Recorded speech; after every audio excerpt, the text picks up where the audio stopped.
Ya, yang masih berdiri silakan ambil tempat untuk duduk. Kita akan mulai ibadah kita pada hari ini Jumat tanggal 6 Juni.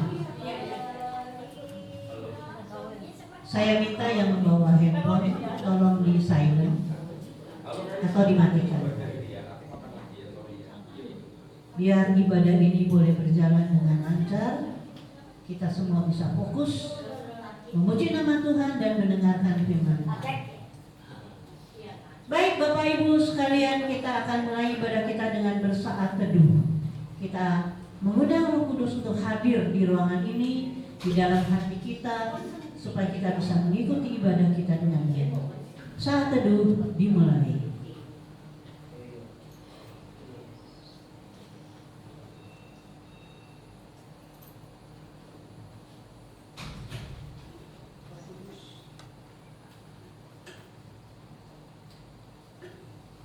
Roh Kudus hadirlah bersama dengan kami di ruangan ini dan di dalam hati kami, Tuhan. Kami undang Kau hadir ya Bapa, agar ibadah ini boleh berjalan di dalam nama Tuhan Yesus. Amin. Kita akan awali ibadah ini dengan doa pembuka oleh Pak Honggo. Silakan Pak Honggo.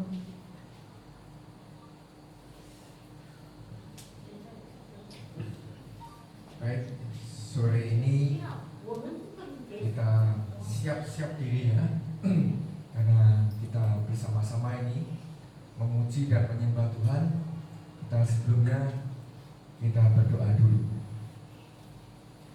Bapa, di dalam nama Tuhan Yesus, kami mengucap syukur atas anugerah-anugerah-Mu kepada hidup kami sepanjang hari ini. Kami sehat, kami boleh mengucap syukur atas anugerah-Mu, dan Kau persiapkan Tuhan akan kekuatan pada hidup kami, supaya kami boleh menyembah Engkau, memuliakan Engkau pada sore ini sampai malam. Bapa, kami memuji-muji nama-Mu, karena Engkau layak dipuji dan dipermuliakan. Bapa, berikanlah kami hati untuk selalu menyembah Engkau, supaya kami tahu rencana-Mu ke depan di dalam hidup kami. Di dalam nama Yesus, aku minta Tuhan, dalam nama-Mu Tuhan, biarlah hati, pikiran kami, dan jiwa, dan roh kami hanya menyembah nama-Mu pada saat ini. Dalam nama Yesus, kami sudah berdoa dan mengucap syukur. Amin.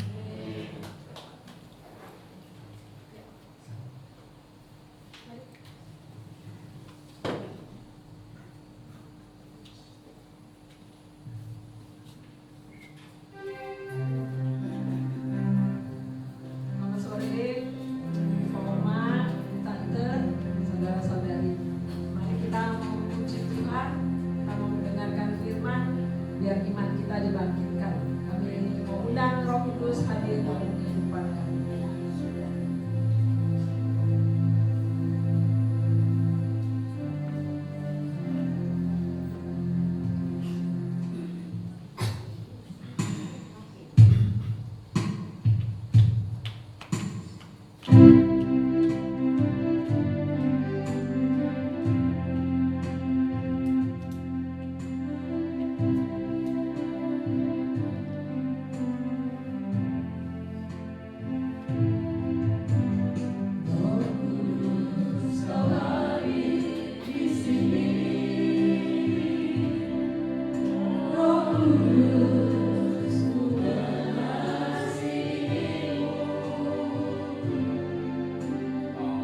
syukur kepada Tuhan kita semua boleh ada di tempat ini untuk beribadah muji muliakan nama Tuhan. Itu semua karena kasih dan kemurahan Tuhan terhadap kita semua di tempat ini. Perkenalkan, nama saya Johan Ferdinand. Saya juga mengucap syukur kepada Tuhan kalau saya boleh ada saat ini. Itu semua karena kasih kemurahan Tuhan yang sangat baik dalam hidup saya. Sedikit cerita, saya ini mantan narapidana. Saya baru bebas di lapas narkotika itu di bulan Februari tanggal 13 kemarin. Puji nama Tuhan, saya menjalani divonis 8 tahun subsidiar 6 bulan dan menjalani hukuman selama 4 tahun 11 bulan. Ya, sedikit cerita mungkin dalam perjalanan hidup saya memang tinggal tidak sama orang tua. Jadi saya tidak dalam bimbingan untuk mengenal Tuhan gitu. Jadi agama hanya KTP aja gitu. Kalaupun ke gereja hanya Natal. Itu juga karena dipaksa-paksa. Jadi setiap waktu apapun yang saya lakukan itu hanya hal yang mendukakan hati Tuhan. Sedikit cerita, lingkungan saya mungkin lingkungan yang kurang baik. Udah saya tidak tinggal sama orang tua. Terus lingkungan tempat saya juga tidak baik. Ada di Jakarta Utara, Tanjung Priok, Cilincing dan sekitarnya. Di mana daerah itu yang cukup banyak tindak kriminalitas. Jadi karena pergaulan, apapun yang mereka lakukan, saya lakukan. Jadi apa yang saya lakukan di sana benar-benar hal yang jauh daripada Tuhan. Sampai pada akhirnya di tahun 2020 saya boleh tertangkap sama Polres 72 gitu. Dan divonis 8 tahun subsidiar 6 bulan. Saya di situ seperti pada umumnya orang yang nggak kenal Tuhan. Ketika mendapatkan hal seperti itu pasti bersungut-sungut gitu. Bertanya, Tuhan kenapa Tuhan? Kok saya ketangkap gitu? Dalam pemikiran saya ini sebagai pengguna dan pengedar narkoba itu sudah baik gitu. Menurut pemahaman saya waktu itu. Karena ketika saya punya uang, saya punya narkoba, saya bagi-bagi kok sama teman-teman yang lain. Dengan cara saya gitu, pemikiran saya gitu. Jadi yang itu. Karena saya kan berpikir dunia. Kita baik sama orang, pasti orang baik sama kita. Berpikirnya seperti itu, tapi ternyata ya itu salah menurut Tuhan. Sampai pada akhirnya saya itu kenal Tuhan tuh di 2021. Saya di 2020 saya tertangkap di Polres. Sebenarnya sudah menerima kebaikan Tuhan ketika saya ditangkap. Saya harusnya dengan casing Chinese seperti ini di Jakarta Utara masuk dalam Polres, dalam sel tahanan itu yang orang tatoan dan segala macam, preman segala macam. Harusnya saya udah kena penghukuman di situ, kayak digebukin, dimintain duit. Puji nama Tuhan, Tuhan tolong saya enggak sama sekali. Saya tapi di situ belum kenal Tuhan. Saya masih belum mengerti kebaikan Tuhan tuh bisa ke dalam hidup saya gitu. Sampai akhirnya saya di 2021 saya dipindahkan ke rutan, terus pindah juga ke lapas. Di lapas lah saya mulai datang ke gereja. Saya mulai datang ke gereja itu karena merasa semua tuh sudah gak ada. Teman yang dulu Bandung dengan saya yang saya baik itu hilang. Saya telepon langsung saya diblokir. Keluarga gak ada yang mau hubungin karena rasanya saya udah Bandung banget lagi. Sampai saya datang ke gereja, diajak sama pelayan-pelayan gereja di sana untuk datang ke gereja. Saya dengar, saya duduk di depan seperti ini di baris kedua. Saya bingung awal itu. Ini gimana, saya nggak bisa nyanyi-nyanyinya lagi karena saya nggak pernah ke gereja gitu dulu. Akhirnya saya tetap duduk percaya gitu, maksudnya mau menerima pemulihan. Sampai firman Tuhan hamba Tuhan ada yang ngomong, kalau kita mau bertobat memang kalau awal-awal kita nggak bakal ngerti, tapi kalau kita terus mendengarkan firman Tuhan dan firman Tuhan itu bekerja dalam hati kita, yakin dan percaya Roh Kudus akan menuntun kita untuk dapat mengerti itu. Saya imanin itu. Saya mulai baca Alkitab. Tadi kan nggak pernah baca Alkitab, berdoa dan segala macam nggak pernah. Saya mulai yakini dulu apa yang hamba Tuhan itu bilang. Saya mau Tuhan, saya mau bisa berdoa, saya mau mengenal Engkau lebih jauh gitu. Karena saya sadar nih, ketika ada firman Tuhan yang bilang bahwa dosa hukumnya adalah maut. Saya yakin percaya apa yang pernah terjadi, saya tertangkap ini karena ini akibat perbuatan saya gitu. Akhirnya saya sepakat dengan firman Tuhan itu, saya setuju. Terus dipulihkan pemikiran saya sama Tuhan sampai baca Kejadian di padang gurun. Saya mulai berpikir, diberikan pikiran, diberikan hikmat sama Tuhan. Oh ya Tuhan, saya yakin gak menghukum saya benar-benar. Tuhan sedang cuma mendidik saya di tempat ini. Makanya saya terus mau berubah di tempat itu dengan membaca firman Tuhan, mulai mau nyapu ngepel gereja gitu. Saya melayani Tuhan, membantu-bantu dalam gereja itu, jadi singer dan mel. Dan sampai terus akhirnya saya baca kitab Daniel yang di Goa Singa. Dia tidak dimakan oleh singa itu. Saya berpikir, oh iya Tuhan, terima kasih Tuhan. Waktu saya ketangkep di pertama kali di Polres, akhirnya saya mengerti itu kebaikan Tuhan. Karena kalau logikanya nggak mungkin saya ini bisa nggak dipukulin sama orang-orang seperti itu. Logikanya kekuatan saya nggak mampu. Dalam satu sel itu bisa 20 orang. Saya nggak bisa lawan saya sendiri. Tapi puji nama Tuhan, di situ saya diselamatkan sama Tuhan. Oh iya Tuhan, saya percaya nih, kalau Daniel itu benar-benar nggak ditoel sama singa itu, karena perlindungan Tuhan. Karena saya yakin, bukan saya menyamakan dengan Daniel, tapi saya mendapatkan pertolongan Tuhan itu yang tidak digigit oleh singa itu. Saya pun terima kasih Tuhan. Akhirnya saya bersyukur lagi, mulai percaya tuh, mulai nyanyi-nyanyi, nyoba nyanyi-nyanyi. Aku mau cinta Yesus. Terus Tuhan perkembangkan rasa ingin tahu saya, haus saya. Mulailah jadi pelayan Tuhan di situ. Pelayan Tuhan situ melayani kayak di sini singa. Terus di pagi hari ada renungan, bikin renungan pagi. Akhirnya kita merenungkan firman Tuhan tuh tiap hari, baca Alkitab tiap hari, renungan Tuhan tuh terus pulihkan. Minimal keluarga saya udah mulai mau hubungin saya. Puji nama Tuhan, itu kebaikan Tuhan. Sampai akhirnya saya diproses lagi, Bu. Saya diproses lagi ketika saya sudah bertobat. Saya berhenti ngerokok, berhenti narkoba di 2021. Di 2023 saya diproses lagi. Itu udah 2 tahun saya melayani Tuhan, nyapu ngepel gereja, diproses lagi. Tapi karena saya yakin Tuhan tuh pengen nguatin saya. Sampai akhirnya waktu di 2023 itu ada sidak dari BNN. Sebenarnya di gereja, di lapas itu nggak boleh ada handphone. Nah ternyata pas di sidak ada handphone. Karena saya bertugas sebagai pegang kunci gereja, saya yang bertanggung jawab. Ada handphone di situ. Kira saya dikurung Ibu, udah di penjara lagi nih. Ya dalam sel tikus. Saya di situ lagi pengurusan, saya bertanya-tanya lagi sama Tuhan. Tapi posisinya bertanya bukan kayak orang yang kenal Tuhan lagi, tapi saya bertanya Tuhan maksudnya apa gitu. Saya mulai berhubungan sama Tuhan. Tuhan, ini saya lagi pengurusan PB Tuhan. Saya sudah, padahal pengurusan PB saya ini lagi dalam kendala. Saya sudah ngirim mama saya ke kelurahan ditolak. Saya ngirim teman saya yang polisi minta tangan kelurahan pakai seragam lengkap, Bu, ditolak. Yang TNI minta pakai seragam lengkap juga ditolak juga. Bisanya malah sama Lurain datangin. Aduh Tuhan, ini gimana? Saya lagi berusaha minta tangan kelurahan, kok saya diberi hukuman? Tuhan, saya berdoa, saya tiap malam sebelum tidur itu kan dikurung, gak bisa ketemu siapa-siapa.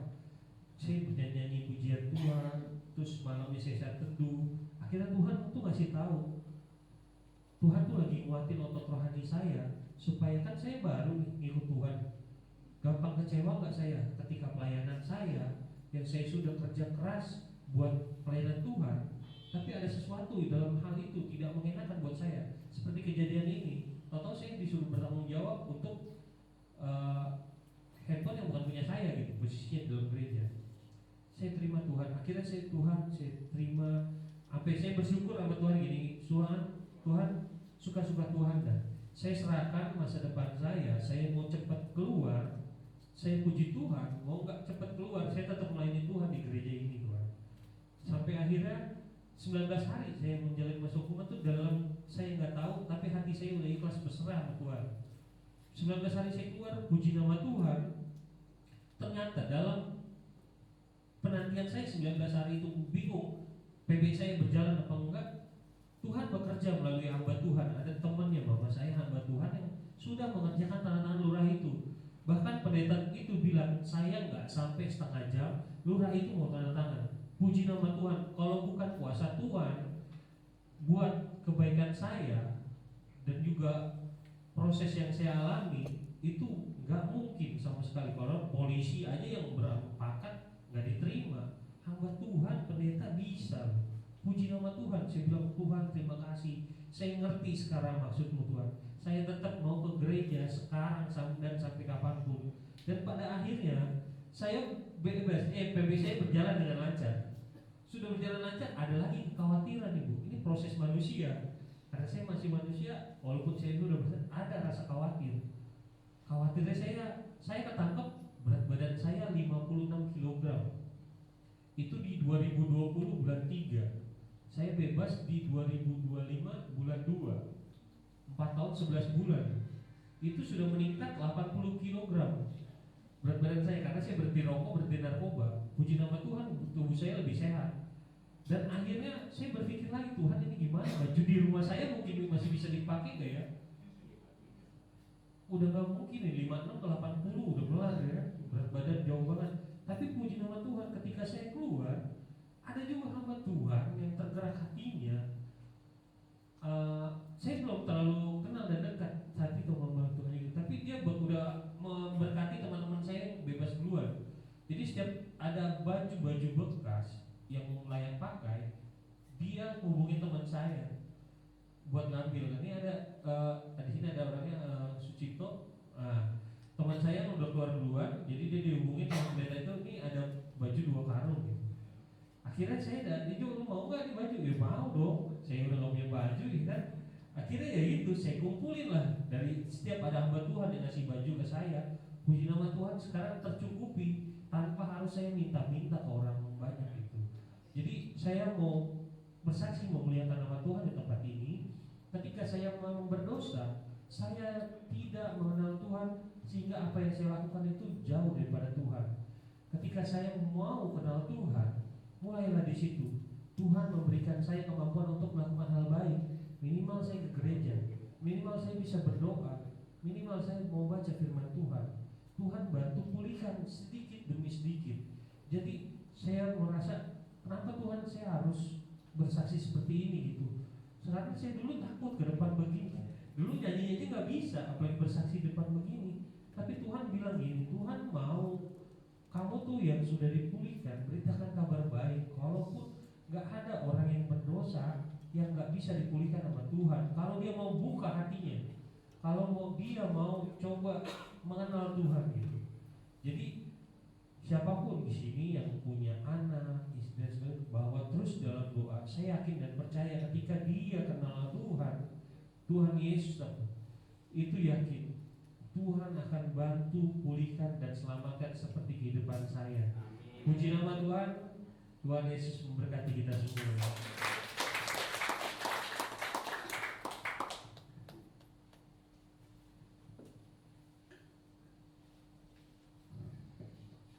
Ya, luar biasa, saudara, kesaksian yang baru kita dengar bahwa ketika bahkan kita tidak menyadari dan kita khawatir, tetapi Tuhan sudah sediakan semua buat kita. Ya, sebentar kita akan mendengarkan firman Tuhan. Mari kita nyanyikan satu lagu Sukacitaku Penuh. Kita akan bersukacita senantiasa.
Kami sudah mendengar kesaksian dari saudara Ferdinand Johan.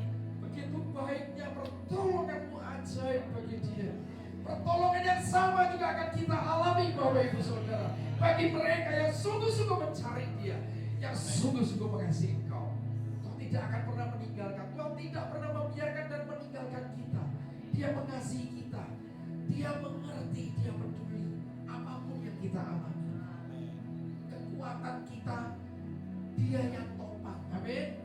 Sehingga kita dimampukan berjalan lebih lagi untuk bisa mencapai garis finish. Terima kasih Tuhan. Urapi hambamu yang lemah, yang terbatas. Biar setiap perkataan yang keluar dari mulut ini adalah sumber kebenaran firman-Mu. Bicaralah sore hari ini, sampaikan isi hati-Mu, supaya kami dapat mengerti, supaya kami dapat menangkap pesan-Mu, dan kami aplikasikan di dalam kehidupan sehari-hari. Terima kasih Tuhan.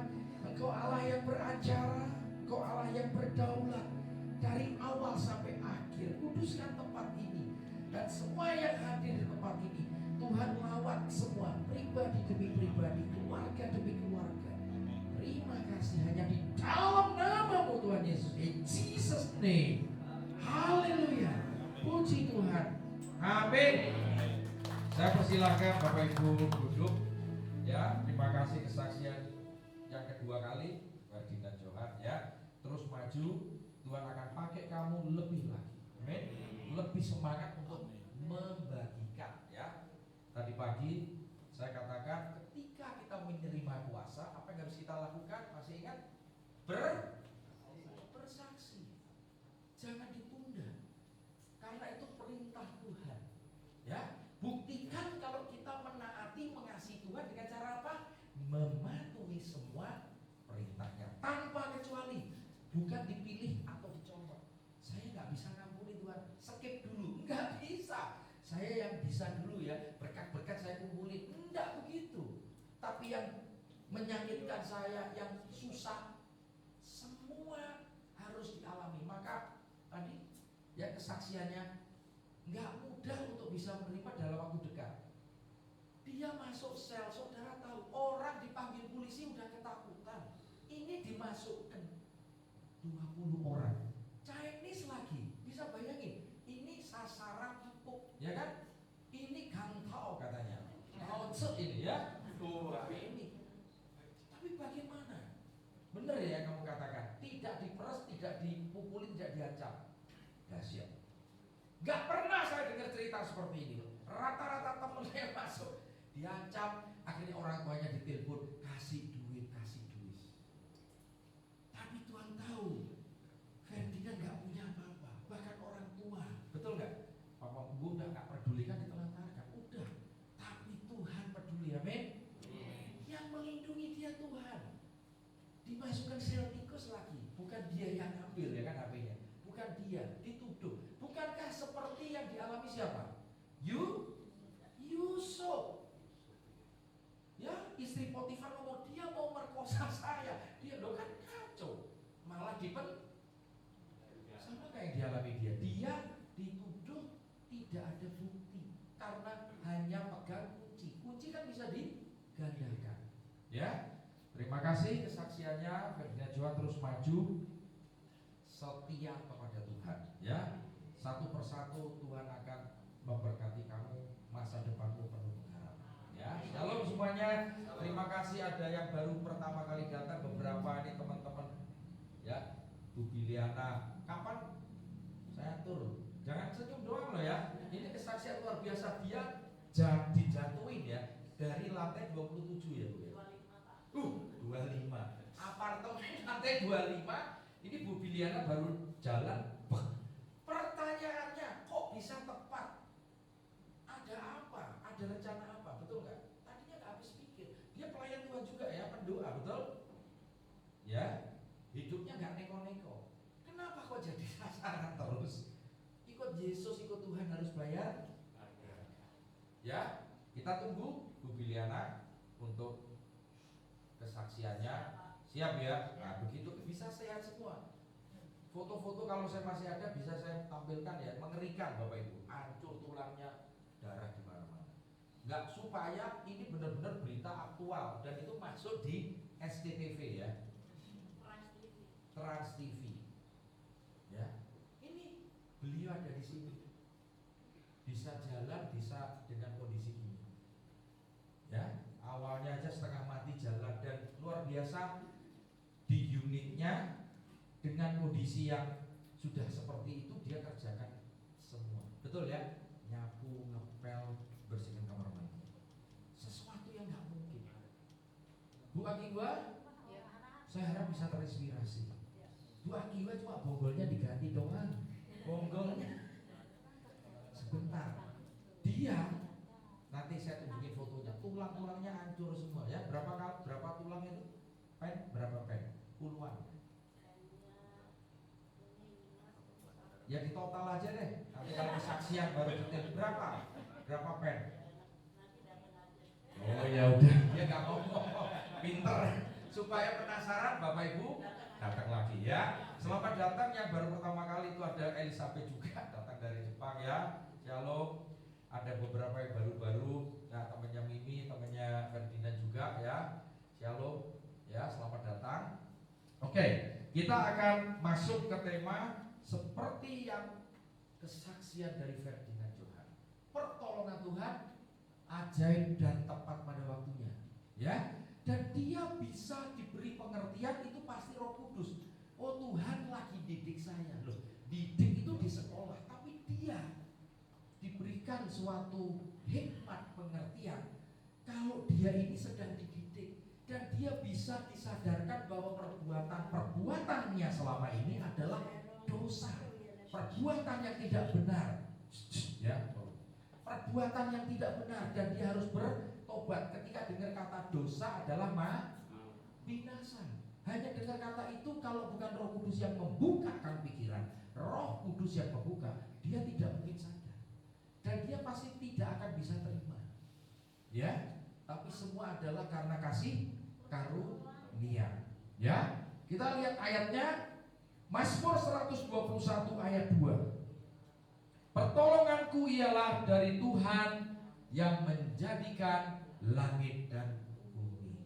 Hanya Tuhan Bapak Ibu. Berharaplah kepada Tuhan, andalkan Tuhan, bersandar dan bergantung sepenuhnya kepada Tuhan. Kalau dengan manusia pasti bisa dikecewakan, pasti bisa tersakiti, pasti bisa dikhianati. Tapi Tuhan sekali janji pasti digenapi asal kita melakukan bagian kita. Nah ini seringkali manusia selalu menagih janjinya, mana Tuhan? Aku sudah rajin doa, aku rajin ibadah ya. Yang dimaksud Tuhan menaati semua perintahnya, ke gereja ke ini, itu bukan yang utama. Dalam arti bukan berarti kita tidak perlu. Yang lebih utama mengenal Dia. Artinya setiap hari justru di penjara Ferdinand melalui firman pelayanan di gereja yang ada di lapas, dia mengenal Tuhan. Coba kalau dia nggak masuk, mohon maaf ya, belum tambah double, mungkin tambah parah kamu ya. Jadi ada rencana Tuhan, ada pertolongan yang ajaib. Saya mau Pak, tapi nggak mau susahnya, nggak bisa dong. Saya mau mujizat, tapi jangan kena kanker atau stroke, nggak bisa milih kita. Amin.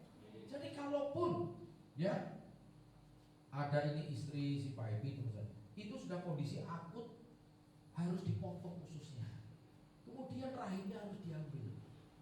Itu tegang karena Pak Epi 4 jam lebih, dokter tidak ada kabar. Jadi dia merasa ini bahaya, jangan-jangan sudah lewat. Tapi pertolongan Tuhan tepat pada waktunya. Selalu ada pertolongan. Dia bilang kalau keburu-buru di USG nggak ketemu, tapi Tuhan punya rencana lain.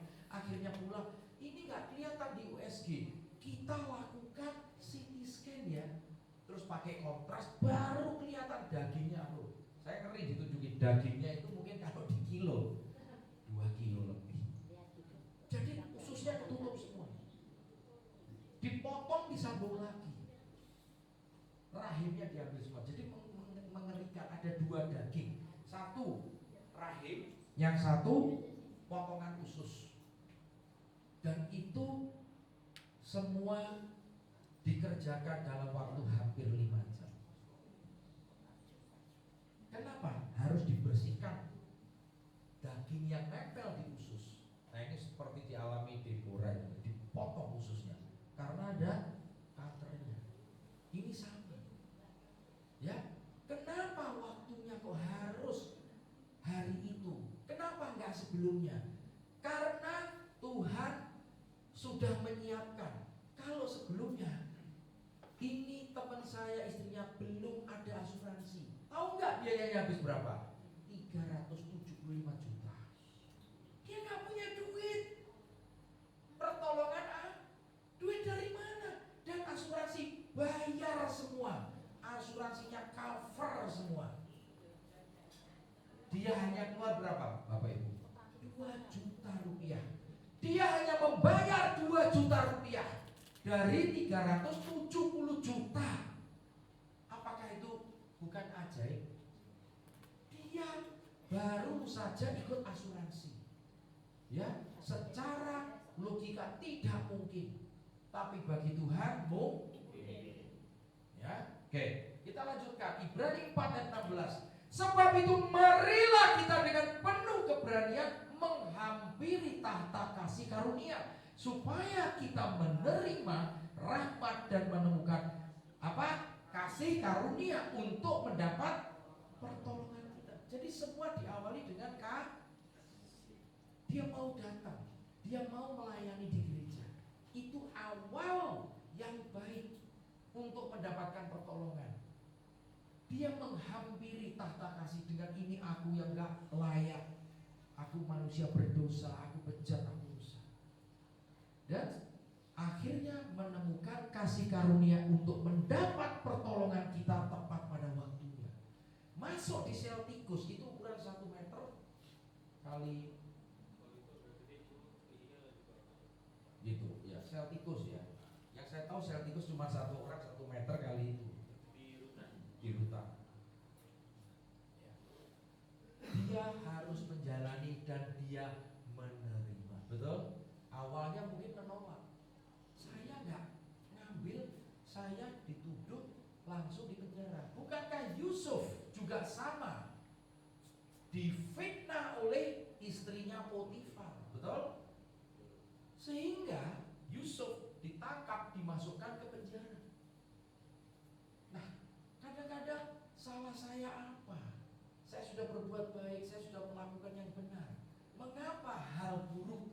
Why bad things always happen to good people? Saya mau ganti yang arah buku, saya protes. No good people. Tidak ada seorang yang baik, betul nggak? Ayo jujur, siapa yang baik ngangkat tangan? Nggak ada. Nah, tapi kenapa hal buruk itu selalu terjadi? Itu adalah sarana Tuhan, masalah, kesulitan, kesusahan untuk apa saudara? Mendewasakan roh kita, untuk mengenal Dia. Setelah kita mengerti, pasti kita dapat menerima semua kejadian yang Tuhan izinkan terjadi di dalam setiap kehidupan kita manusia. Ya, jadi menemukan ini dulu. Maka firman berkata di Mazmur, panggil namaku, berseru kepadaku, panggil namaku. Terus lanjutkan apa? Lanjutkan, cari ini harus otomatis. Ya, bukan dihafal. Nah kalau bingung harus kemana? Nah, kalau Roh Kudus bekerja, cari wajah Tuhan, bukan yang lain ya. Ini kuncinya. Cari Tuhan itu maka menemukan kasih karunia, mendapat pertolongan kita tepat pada waktunya. Tidak ada yang kebetulan. Saya pernah sampaikan tema, tidak ada yang kebetulan di dalam hidup ini. Semua sudah diatur sesuai dengan apa? Waktunya Tuhan. Tidak ada yang terlalu cepat, tidak ada yang terlambat. Semua pas on time. Amen. Tuhan selalu tepat, betul nggak? Manusia selalu meleset. Nah, beda. Tuhan kalau janji tepat, manusia manusia banyak meleset karena dia bukan Tuhan. Ya, kita lanjutkan. Jadi pertolongan kita akan didapatkan kasih karunia itu turun. Bagaimana melindungi seorang yang namanya Ferdinand Johan? Kamu satu-satunya Chinese di situ mungkin ya. Nah, jadi bulan-bulanan Bapak Ibu, mereka memang sengaja mau nakut-nakutin. Terus yang preman lain ngomong gini aja, kalau kamu telepon ke keluargamu ada duit sekian, kamu gak diapa-apain, kita yang jaga, betul nggak? Tapi dia tidak disentuh seperti Daniel ketika dia taat kepada perintah Tuhan. Dia tidak mau menyembah patung. Dia mau tidak mau dijebloskan ke gua singa, tapi singanya tidak memakan dia. Itulah kuasa Tuhan. Nah, kita harus praktek dan membuktikan apa yang dialami Ferdinand Johan ini. Pengalaman nyata sekaligus pengalaman ajaib. Tidak mungkin, tetapi bagi Tuhan mungkin. Ya, oke. Pertolongan Tuhan ajaib tidak pernah terpikirkan. Kita nggak bisa mikir, dia nggak bisa mikir. Demikian juga dengan waktunya, betul. Dia nggak bisa mikir. Dengan waktu menyatakan selalu tepat dan tidak pernah terlambat. Amin. Itu pertolongan Tuhan. Apapun yang dialami Bu Biliana juga, tidak ada yang kebetulan, bukan berarti sengaja Tuhan ngepaskan orang yang bunuh diri menimpa Ibu Biliana dari lantai 25. Bayangkan darah, aduh ngeri ya, fotonya itu isinya ini keluar semua. Itu tahun berapa Pak? Nah itu yang ngalami tahun berapa? Nanti aja Bu deh, nggak seru ya. Datang ya, saya ikut datang pada saatnya ya. Oke. Supaya Bu Biliana seperti ini, bangkit lagi. Saya pernah berkata, Tuhan akan pakai untuk bersaksi, betul ya. Saya pernah ngomong itu. Dan ini sudah waktunya. Tunjukkan bahwa Bu Biliana sehat walafiat, pulih total. Saya dengar pennya ada sekitar 40 lebih pen. Jadi bayangin kalau pen aja 40 lebih, hancur semua tulang ini. Ya. Koleksi pen mau? Nih, ini kolektor pen. Jangan, dalam nama Yesus jangan, ampun ya. Rusak, patah semua, pen masuk semua. Ya. Tapi saya percaya Tuhan akan pakai di situ. Lah ya justru itu kan bukti nyata. Malah bangga pengen saya sih nggak mau. Amit-amit saya ya. Oke. Nah, jadi tidak pernah terlambat. Kita lihat, belajar bagaimana permasalahan muncul sekonyong-konyong. Tagihan datang, debt collector datang, pihak bank nagih. Bikin pusing, bikin stres, muncul namanya penderitaan. Betul nggak? Masalah itu nggak ngomong dulu kalau mau datang. Seperti kalau kita bertamu kan telepon, ya kan, Bu Biliana, besok saya datang ya oke. Masalah nggak pernah ngomong, masalah nggak pernah ngasih tahu dulu, tiba-tiba jebret. Yes, dan itu diizinkan. Kenapa Tuhan kok nggak ngasih tahu? Saya mau tanya, sampai di berapa dekat kamu dengan aku? Seberapa intim? Nah, itu aja jawab. Tuhan itu bicara, kita nggak dengar suaranya. Itu masalahnya. Bukan kurang panjang tangan Tuhan menolong, bukan kurang tajam telinganya mendengar doa kita. Masalahnya ada selubung, ada yang menghalangi. Buang dulu Bapak Ibu Saudara. Ya, dan Tuhan mau Ferdinand Johan itu diproses. Dia masih muda, 30 kan? Punya masa depan. Tuhan akan pakai. Tuhan butuh anak-anak muda untuk menjadi terang dan garam dunia, dipakai memberitakan firman-Nya. Ya, sehingga banyak jiwa yang bertobat. Datang kepada Tuhan ini. Tapi iblis seringkali bisik-bisik, kamu gak layak. Iya, betul. Kamu banyak dosa. Iya, betul. Kamu masih pikiranmu gak bener. Iya. Datang gak akhirnya? Enggak. Ngerti ya? Karena intimidasi. Jadi jangan dengarkan suara-suara iblis atau suara-suara manusia. Dalam hal ini saudara harus datang kepada Tuhan. Untuk bisa datang kepada Tuhan, kita minta kekuatan. kita minta pertolongan. Tanpa Tuhan tidak mungkin kita menghadap. Caranya gimana? Merendahkan hati, bertekuk lutut, baru kita dihampiri tahtanya. Amin. Pertolongan kita dapatkan, maka apa yang kita alami, kita bisa sabar seperti dialami Johan Effendi. Kita bisa menguasai diri. Susah kan? Emosi pasti. Gak mengambil dituduh. Siapa yang bisa terima? Gak bisa. Saya mau tanya, waktu itu kamu minta pembelaan kepada siapa? Ada? Iya, saya jadi bukan ngambil handphone itu Pak. Jadi ada handphone di gereja. Hilang. Nggak hilang. Jadi ditemukan handphone itu. Jadi ada punya jemaat yang di situ. Oh. Nah, sidak dari petugas BNN ke gereja. Nah, nemuin ada handphone. Oh, itu kan memang peraturannya tidak boleh ada handphone. Harusnya nggak boleh. Dianggap yang lalai kamu Iya. karena kamu Makanya pegang kunci. Mereka nitip ke saya, padahal saya nggak rasa. Nah, ya. Biarkan pembelaan hanya tuh. Kita seringkali mau balas, betul nggak? Firman berkata apa? Balaslah kejahatan dengan kebaikan, bukan kejahatan dengan kejahatan. Ampunilah orang yang mengkhianati kita, orang yang menyakiti kita, doakan, betul nggak? Dan berkatilah. Ini nggak mudah, maka daging kita itu harus dikikis habis sampai kita bisa mengalahkan diri kita sendiri, ego kita. Ya, ego kita harus mati.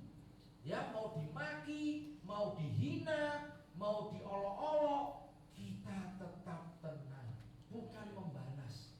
Reaksi yang keluar pertama adalah reaksi manusia rohani. Maka kenapa hiduplah oleh roh? Roh kita harus kuat supaya reaksi respon kita benar di hadapan Tuhan. Ya, kalau orang ngolok, saya diem aja, diolok 2 kali diem, 3 kali, 4 kali saya balas, Pak. Loh, saya sudah ngalah. Itu kan versinya manusia, betul nggak? Ya Tuhan, kekuatanku hanya mampu aku diolok 5 kali, lebih dari itu batasnya selesai. Ya, dilawan. Nggak boleh, ya. Jadi kasih, maka kita butuh kasih karunia yang memampukan kita untuk tidak membalas kejahatan dengan kejahatan, namun dengan kebaikan. Bukan kehendak Tuhan kita membalas. Kita dikhianati, kita dijahati, balas. Enggak. Pembalasan adalah haknya tuh. Ya, amen. Oke. Baru terjadi penyelesaian.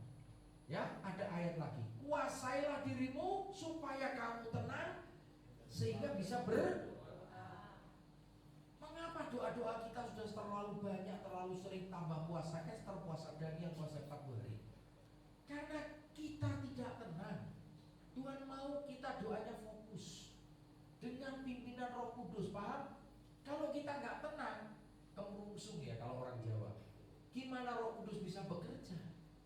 Maka dia butuh ketenangan. Hati pikiran kita tenang, fokus, Roh Kudus yang bekerja. Tuhan yang mengerjakan di dalam hidup kita. Semua persoalan satu persatu Tuhan yang menyelesaikan. Bohong kalau kita yang menyelesaikan. Ya, dulu saya sombong semua karena saya bisa berhasil dapat proyek. Saya minta ampun. Kalau Tuhan tidak membuka, siapa? Aku yang membuka, aku yang menutup, aku yang meninggikan, aku yang Amin. Ya. Oke. Jadi ini bagiannya. Bagaimana mendapatkan pertolongan Tuhan? Nah, solusinya apa? Yang pertama, datang menghadap Tuhan, minta pertolongan. Kenapa? Orang Farisi doanya diterima, sedangkan bukan orang pemungut cukai doanya diterima oleh Tuhan, berkenan, tapi doa orang Farisi ditolak, tidak berkenan. Karena orang Farisi itu datang menghadap, dia sudah menyerahkan seluruh hidupnya. Aku jahat, aku banyak berbuat dosa, aku tidak tahu harus bagaimana. Dia menghadap Tuhan, dia merendahkan, dia menundukkan diri, dia menyerahkan dirinya, dan dia menaati semua. Ini aku dengan segala kelemahan kekuranganku, akui semua di depan Tuhan. Tuhan tahu isi hati kita loh. Jadi percuma kita bohong dengan Tuhan, karena Dia tahu semua, tidak ada yang tersembunyi. Ayatnya ngomong di hadapan Tuhan. Kita boleh pakai topeng ya, ke A, ke B. Topeng kita banyak, mungkin sampai 10, 12. Lama-lama bisa keliru nggak? Keliru. Harusnya ngadep ke topeng A ke orang A, keliru topeng B, ketahuan. Ya kan? Dan sebaliknya. Nah, kita bertobat, kita jangan pakai apapun. Mau berapa lapis topengmu, Tuhan bisa menembus kedalaman hati manusia. Karena kita miliknya, kita diciptakan serupa Bapak Ibu. Ya, kita adalah bagian kasihnya Tuhan. Maka kita butuh kasih karunia untuk bisa mengembalikan posisi kita, untuk disatukan kembali di dalam hati. Gambar hati tahu ya? Itu cuilan, pernah saya ngomong. Cuilan itu, potongan kecil-kecil itu adalah kita yang keluar dari hati yang besar. Yesus datang, kasih itu nempel kembali, pakai lem kasih, sehingga utuh sempurna ketika kita kembali ke surga. Amen. Ya, oke. Yang kedua, nanti ayatnya bersabar dan kuasai diri dan berdoa. Yang ketiga, berserah dan percaya kepada Tuhan. Yang keempat, oke, 3. Ya, Matius 11 ayat 28. Marilah kepadaku semua yang letih lesu dan berbeban berat, aku akan memberi apa? Kelegaan. Kita datang aja nggak berani. Kita datang aja, kita nggak berani melangkah. Kita merasakan beban yang berat. Nah, bagaimana Tuhan memberi kelegaan? Ini penting. Apa yang dialami Johan? Dia sudah nggak punya siapa-siapa, betul ya? Dia sudah anggap nggak ada orang tua juga sudah nggak mau tahu, betul nggak? Lu mau jadi apa, urusanmu, betul ya? Jangan libatkan. Tapi Tuhan nggak seperti itu. Kita mungkin dibuang, mohon maaf, seperti Ferdinand, dibuang oleh dunia ini. Dia sudah dianggap tidak bisa menjadi manusia yang benar. Tapi itu yang dipungut oleh Tuhan. Dan dipungut di mana? Di sel. Ya, dan baru 2 bulan tapi dia fasih dalam menyampaikan semua. Kalau bukan campur tangan Tuhan nggak mungkin, Bapak. Ya, maka saya undang di sini. Ya, ini produk dari korban orang tua. Ya. Kemudian nakal karena tidak mendapatkan didikan tadi, betul. Ya, jadi kalau mau disalahkan dia terus ya nggak mungkin. Ada bagian orang tua, Bapak Ibu, yang bertanggung jawab. Karena anak itu titipan Tuhan yang dititipkan kepada orang tua. Jadi Tuhan akan tanya, mana titipanku ini? Sudah kamu rawat baik belum? Sudah kamu pelihara? Kok jadi karu-karuan? Ya, tapi sudah rekonsiliasi dengan papa mama, saling memaafkan. Puji Tuhan. Maka Tuhan pakai dia. Ya, semua dibereskan, semua diselesaikan untuk dia melangkah maju bersama dengan Tuhan, dipakai lebih lagi. Amin. Ya. Jadi di sini beban berat dan letih lesu datang supaya Tuhan menyegarkan, supaya Tuhan memulihkan. Beban-beban kita berat yang kita tidak kuat tanggung, maka dialah yang menanggung. Bagian kita porsinya sudah diatur oleh Tuhan. Nah, kalau bagian kita aja kita nggak mau nanggung, ya repot. Ya, ikut Yesus kita mengalami apa? Sangkal diri, pikul salib, ikut aku. Itu jelas. Ada bagian kita yang harus kita pikul. Ada bagian kita yang harus kita tanggung. Ya, dan aku akan memberi kelegaan. Kita mengalami kelegaan, kita mengalami kesegaran. Ya, kita lanjutkan. Roma 12 ayat 12. Bersabar dan kuasai diri dan berdoa. Bersukacitalah dalam pengharapan, sabar dalam kesesakan, dan bertekunlah di dalam doa. Ketika dalam kesesakan kita butuh kesabaran. Di sel itu sesek semua, gak bisa gerak. Terus sorry ya, tidur pun gak bisa tenang kan. Bisa diambil apa, diambil bisa dibully, bisa. Tapi kenapa? Ferdinand ini tidak mendapatkan gangguan. Dia bukan anak konglomerat, ya. Justru ketika dia tidak punya apa-apa, disitulah Tuhan bekerja. Amin. Kalau kita masih mengandalkan kepintaran kita, kekuatan kita, kekayaan kita, Roh Kudus diem. Silakan andalkan sampai kamu menyerah, sampai kamu taruh itu semua dan kamu ngakui bahwa hanya Engkau yang sanggup menolong, maka Tuhan baru turun tangan. Tuhan yang bekerja. Ya, ini bersukacita dalam pengharapan. Kita punya pengharapan di dalam Kristus. Apa arti pengharapan? Saum yang besar, yang aman bagi jiwa kita, yang dilabuhkan sampai di belakang tubuh. Itu jangkar yang kuat. Ibaratnya kita ini kapal, supaya tidak mudah diombang-ambingkan angin, jangkar itu terus ada di dasar yang kuat.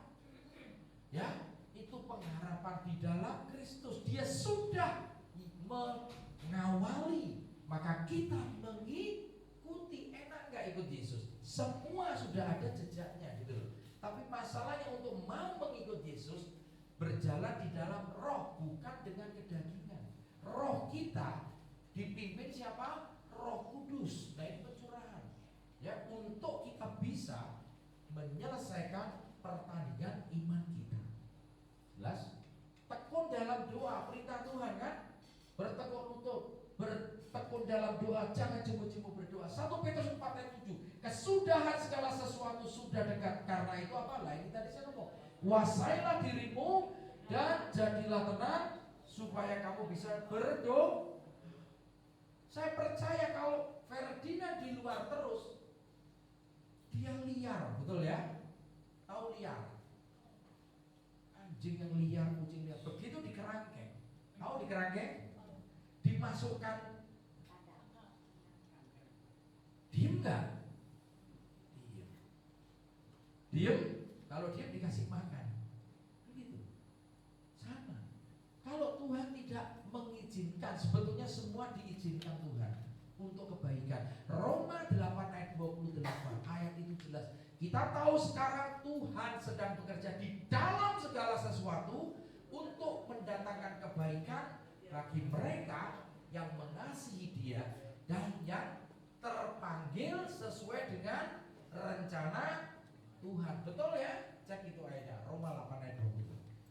Semua rumah tangga, keluarga, komunitas apapun, semua aspek kehidupan Dia terus bekerja. Ya, bukan di gereja Tuhan itu bekerja di dalam segala hal. Karena Allah itu apa? Maha kuasa, omnipoten. Allah itu maha tahu, omniscient. Allah itu maha hadir, apa? Omnipresent. Ketritunggalan Allah ada di dalam diri setiap orang percaya. Ketika kita berkata firman, itu Yesus bicara. Ketika kita mengakui semua ciptaannya, itu kreasi dari Bapa. Amen. Ketika kita dimampukan, dipimpin, diarahkan, itu Roh Kudus, Holy Spirit yang memimpin setiap langkah kita, jejak demi jejak. Roh Kudus diutus untuk ngapain? Mengingatkan semua yang Yesus katakan, yaitu firman. Betul nggak? Dia fungsinya itu. Jadi sebelum kita melakukan kesalahan, diingatkan. Nah sekarang seperti Ferdinand, ya kan? Mau melakukan yang dulu ditawarin, pasti ada yang aneh, ada sesuatu yang mengganjal. Ya, sekarang berbeda. Dari hal duniawi, dia belajar hidup di dalam dunia rohani. Pakai roh, bukan pakai otak. Roh kita ini yang harus kita latih setiap hari. Ya, ada pujian dan penyembahan, ada firman Tuhan, dan dipimpin Roh Kudus supaya kita melangkah dengan baik. Ya, jadi kesudahannya jelas, kuasai dirimu supaya kamu tenang dan dapat berdoa. Yang ketiga, berserah dan percaya sepenuhnya kepada Tuhan. Mazmur 37 ayat 5. Serahkanlah hidupmu kepada Tuhan dan percayakanlah kepadanya, Dia akan bertindak. Jadi langkah pertama apa? Menyerahkan hidup. Maka selalu saya doakan orang, Tuhan, aku serahkan hidup orang ini ke dalam tanganmu. Karena bukan aku nggak sanggup nolong, ya kan? Hanya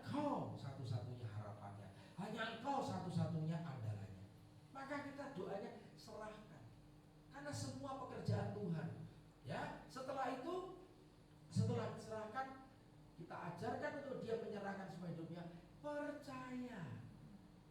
Ya, muncul percaya, hanya Dia. Tidak mengandalkan apapun selain Tuhan. Nah, jadi gini, apa yang pelajaran bisa saya mau sampaikan? Jangan nunggu kita habis-habisan, ngerti? Baru bertobat. Jangan nunggu kita sudah terkapar di ICU baru sadar. Amin. Kita jangan sampai dibawa oleh Tuhan. Bisa nggak? Sangat bisa. Justru Tuhan sangat mengasihi, Dia menghajar, bukan didik lagi. Ini sih masih dididik, gak diapa-apain, dididik. Tapi kalau si Ferdinand bandel, mohon maaf ya, Tuhan akan mendisiplinkan. Istilahnya dijewer sedikit. Tapi kalau Tuhan yang jewer, ampun, saya nggak berani.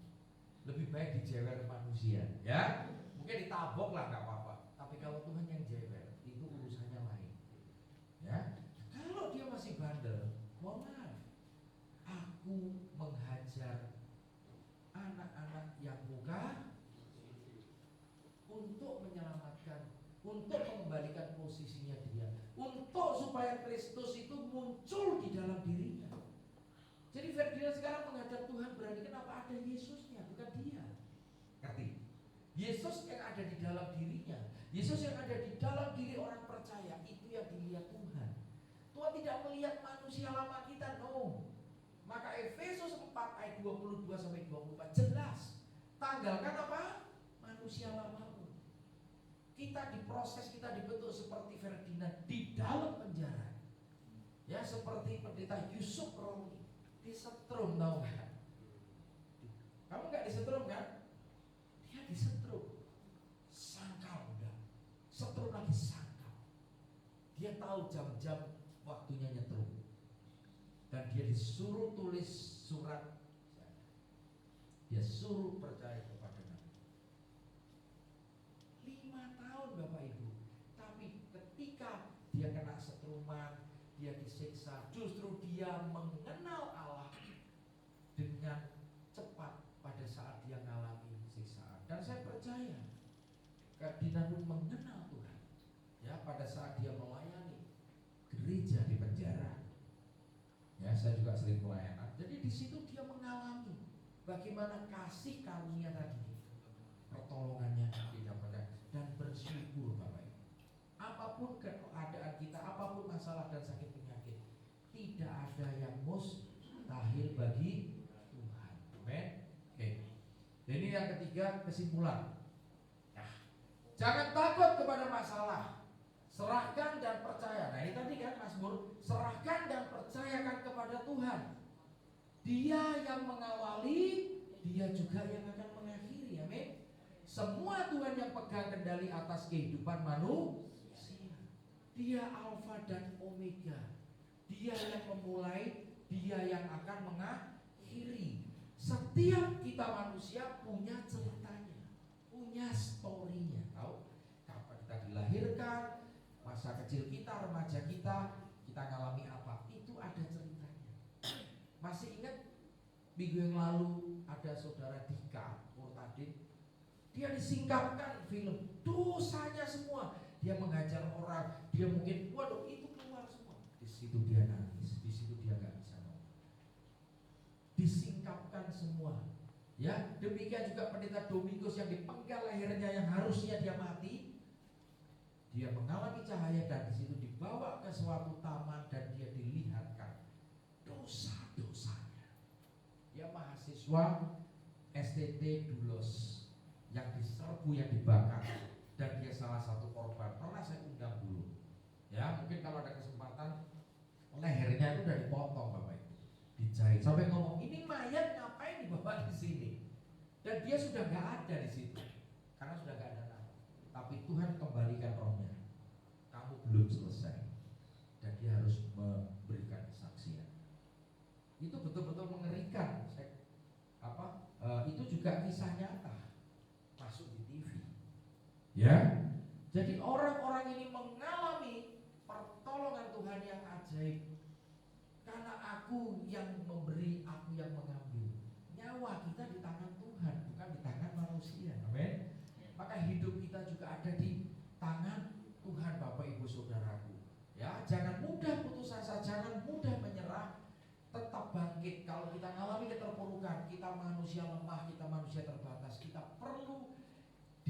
semangat, dan semangat itu berasal dari Tuhan Yesus, bukan dari manusia. Manusia itu terbatas, dampingin selesai, bisa meninggal, bisa pindah. Tapi Roh Kudus yang diutus, nah karena ini temanya masuk ke Roh Kudus, diutus bekerja sebebas-bebasnya di dalam roh, jiwa, dan tubuh kita.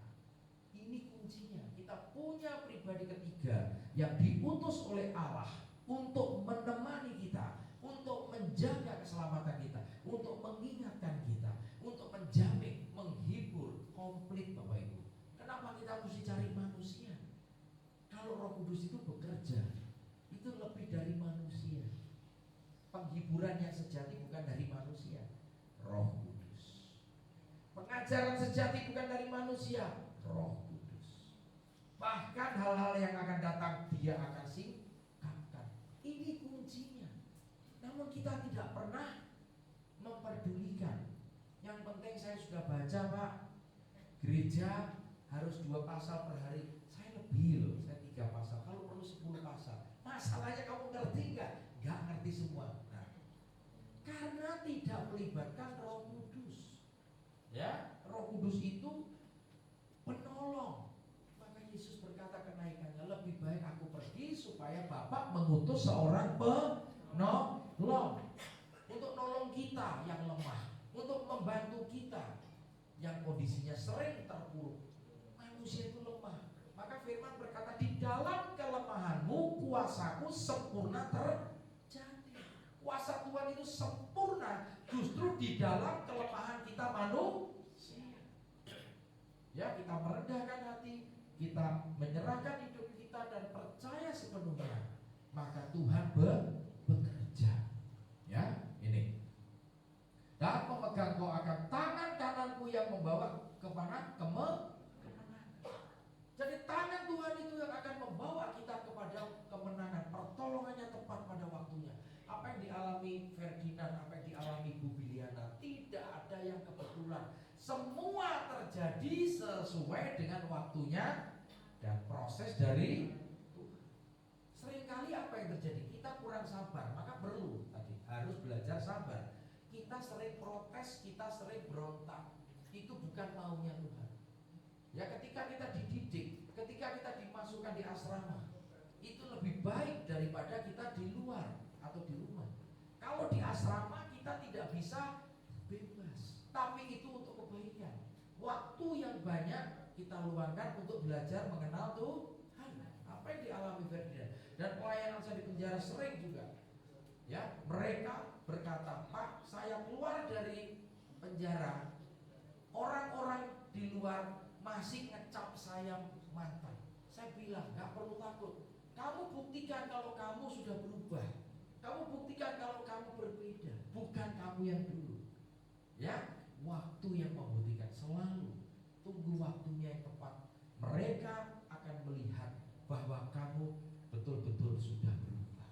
Jauh lebih baik dari orang-orang yang mengecap kamu. Karena itu perintah. Biarkan. Ya, kamu mau dikatai apa? Yang penting aku tahu kamu gak seperti yang dikatakan orang itu. Itulah pembelaan dari Tuhan. Amin. Dia tahu kalau kita sudah berubah, tapi benar-benar berubah ya, dan taat. Apapun yang dilakukan orang jangan membalas, tapi percayakan, serahkan. Maka waktunya Tuhan yang akan membuktikan. Semua akan dibela oleh Tuhan. Ya, kesaksian-kesaksian Shirley masa kecilnya sudah mau bunuh diri sampai dia bilang, Pak, saya merasa saya bukan anak kandung. Kenapa? Saya dibedakan dengan saudara-saudara saya. Banyak itu keluarga yang alami itu. Setiap hari saya ngurusin itu. Dan tapi ketika dia bertumbuh remaja dewasa, Tuhan membalikkan keadaan. Kakak-kakaknya yang punya prestasi dapat beasiswa cerai, ngalami KDRT, sedangkan dia dapat suami yang biasa, hidup berbahagia, dan ekonominya Tuhan angkat, dan mereka ditolong oleh si Shirley adiknya yang awalnya nggak diperhitungkan. Bukankah cerita Daud sama? Daud tidak diperhitungkan. Ya, kita mengalami hal yang nggak baik, tapi pertolongan Tuhan tepat pada waktunya. Ketika sudah waktunya diangkat, ya pasti diangkat Bapak Ibu. Gak perlu kita nanya sama Tuhan terus. Kita nuntut gak layak, apanya kita layak nuntut, betul gak? prosesnya. Amin. Jangan banyak protes, itu motonya. Ikuti. Kalau sudah selesai, pasti Tuhan akan bela. Pasti Tuhan akan angkat kita. Amin. Tapi selesai dulu, dibersihkan dulu sampai bersih, tidak ada kotoran, baru Tuhan bekerja bebas. Ya, amin. Nah, ayatnya, janganlah takut sebab aku menyertai engkau, janganlah bimbang sebab aku ini Allahmu. Aku akan meneguhkan, bahkan akan menolong engkau. Aku akan memegang engkau dengan tangan kananku yang membawa kepada kemenangan. Amin. Ya, baik. Saya minta nyanyikan satu lagu. Ku telah mati dan tinggalkan cara hidupku yang lama. Semuanya sia-sia dan tak berarti lagi. Hidup ini ku letakkan pada mezbamu ya Tuhan. Jadilah padaku seperti yang kau ingin. Ku telah mati dan tinggalkan cara hidupku yang lama. Semuanya sia-sia dan tak berarti lagi. Hidup ini ku letakkan pada mezbamu ya Tuhan. Jadilah padaku seperti yang kau ingin. Jadilah padaku seperti yang kau ingin. Thank you Lord. Terima kasih Tuhan, Hamba telah menyampaikan pesan pertolongan-Mu ajaib. God is good all the time. Especially ketika Roh Kudus Kau curahkan, itu lebih dari segala-galanya. Karena Roh Kudus pribadi ketiga untuk menjamin keselamatan kita, untuk menunjukkan ketika kita serong menyimpang, Dia memperingatkan kita untuk kembali kepada jalan-Mu. Terima kasih Tuhan. Pertolongan-Mu terlalu ajaib. Kami tidak bisa tahu, kami tidak mengerti. Kami menghadap Engkau sore hari ini dengan segala beban berat dan letih lesu. Tuhan tahu semua, tidak ada yang tersembunyi di hadapan kami. Kami datang dengan segala kelemahan, kekurangan dan keterbatasan. Pakai hidup kami Tuhan. Kami mau melayani-Mu, kami mau menjadi hamba-Mu, kami mau menjadi alat kepanjangan tangan untuk Kau pakai. Jadikan kami semua terang dan garam dunia. Kami milik-Mu, kami berharga di mata-Mu. Bapak Ibu Saudara, apapun persoalan, apapun masalahmu, apapun sakit penyakit, tidak akan lebih dari kekuatan Bapak Ibu Saudara. Karena Tuhan yang memampukan, Tuhan yang memberikan pertolongan terlalu ajaib, terlalu baik di dalam kehidupan kita. Apa yang mau kita balas? Untuk membalas semua kebaikan, kemurahan, anugerah dan kasih karunia Tuhan di dalam hidup kita. Terima kasih Tuhan. Kami serahkan semua yang sudah hadir pada sore hari ini. Engkau tahu semua isi hati dan pikiran kami. Engkau tahu setiap pergumulan yang kami alami, pribadi demi pribadi. Tuhan jamah, Roh Kudus hadir di tengah-tengah kami, memberikan kekuatan baru, memberikan semangat baru, memberikan energi baru. Ada kuasa ilahi exousia, ada kuasa kekuatan-Mu, energia, dan ada kekuatan atau kuasa dinamik yang Tuhan turunkan, curahkan, supaya kami terima, supaya kami bisa melakukan kehendak-Mu dan menyelesaikan pekerjaan-Mu tuntas, tetelestai, finishing well, seperti Yesus. Terima kasih Tuhan. Thank you Lord. Terima kasih atas Roh Kudus yang Kau sudah anugerahkan di dalam kehidupan setiap orang yang percaya. Kami mau bekerja sama. Kami terus mau mengundang Roh-Mu hadir di dalam setiap kehidupan kami. Karena Kau selalu setia. Kau tidak pernah meninggalkan dan membiarkan kami. Tapi kami yang bandel Tuhan. Kami yang merasa sudah tahu. Kami yang merasa sudah mengerti. Kami yang merasa sudah pintar, ampuni kami. Yang sore hari ini bicara melalui Roh Kudus untuk selalu mengingatkan kami, untuk kami selalu berjalan di dalam kebenaran dan kekudusan-Mu. Terima kasih Tuhan. Kami serahkan doa-doa ini dalam tangan-Mu. Hanya di dalam nama-Mu Tuhan Yesus. In Jesus name, haleluya. Puji Tuhan. Amin.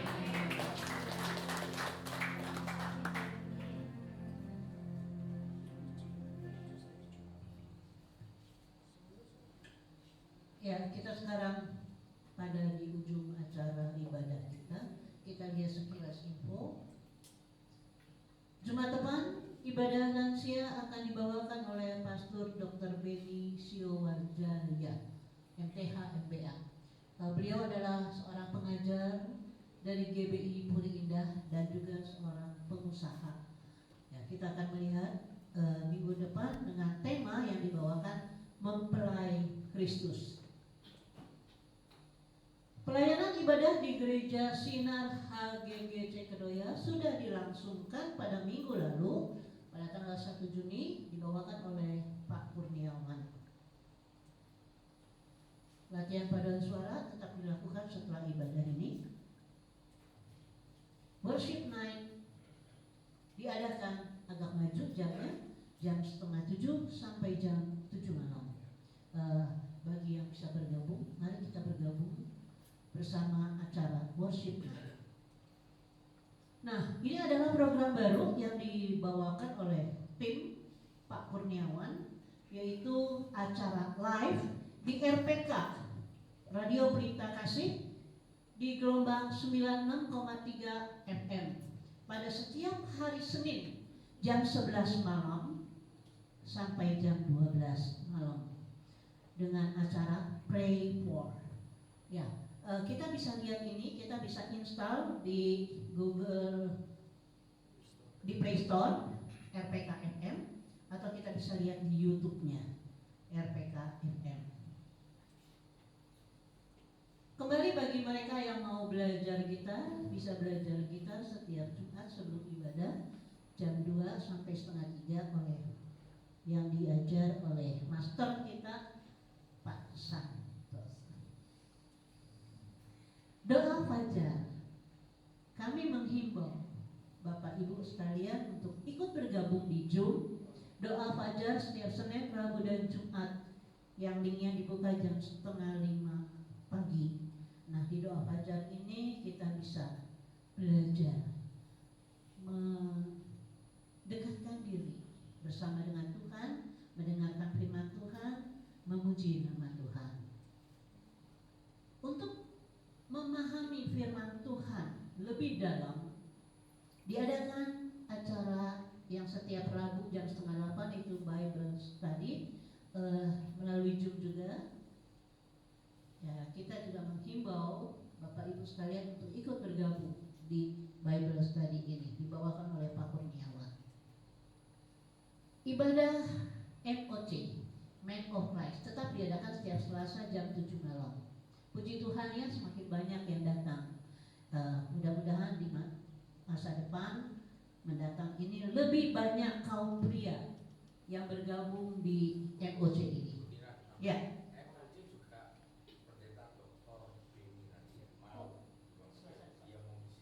Oh, untuk Selasa besok dibawakan oleh Bapak Pendeta Beni yang tadi ya. Nah, ibadah PDFIC Kamis jam 7 malam. Kita bisa lihat melalui Zoom juga. Bagi Bapak Ibu Saudara yang membutuhkan doa atau sharing atau konsultasi, bisa menghubungi Pak Kurniawan ya, dengan acara Healing, Counseling, and Prayer. Nah, itulah sedikit info untuk hari ini. Kita akan akhiri ibadah kita. Doa berkat Pak Kurniawan.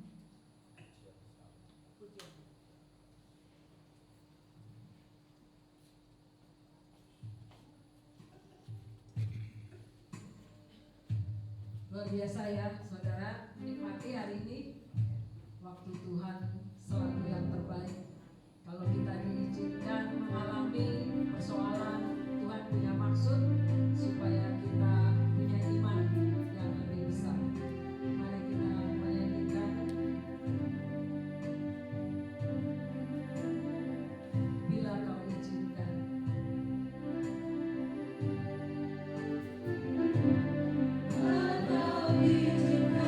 Sesuatu terjadi.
tingkat-tingkat langit surga terbuka. Diberkatilah kesehatanmu, diberkatilah rumah tanggamu, diberkatilah pekerjaanmu, diberkatilah studimu, diberkatilah pelayananmu, diberkatilah usahamu, diberkatilah seluruh aspek kehidupanmu.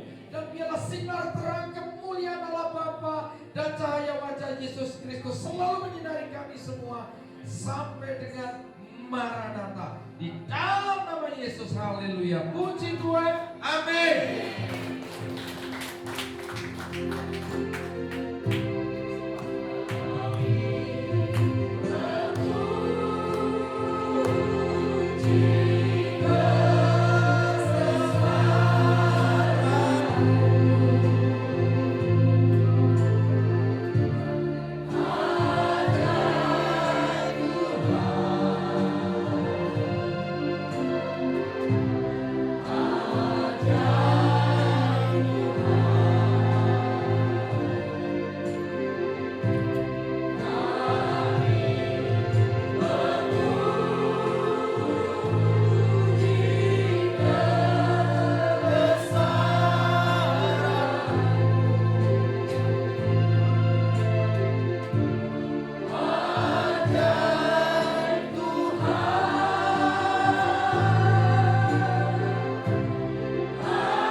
multimedia, Pak Sadar Tim dan tim pendoa konsumsi, juga saudara-saudara yang sudah hadir pada sore hari ini, saya mengucapkan terima kasih.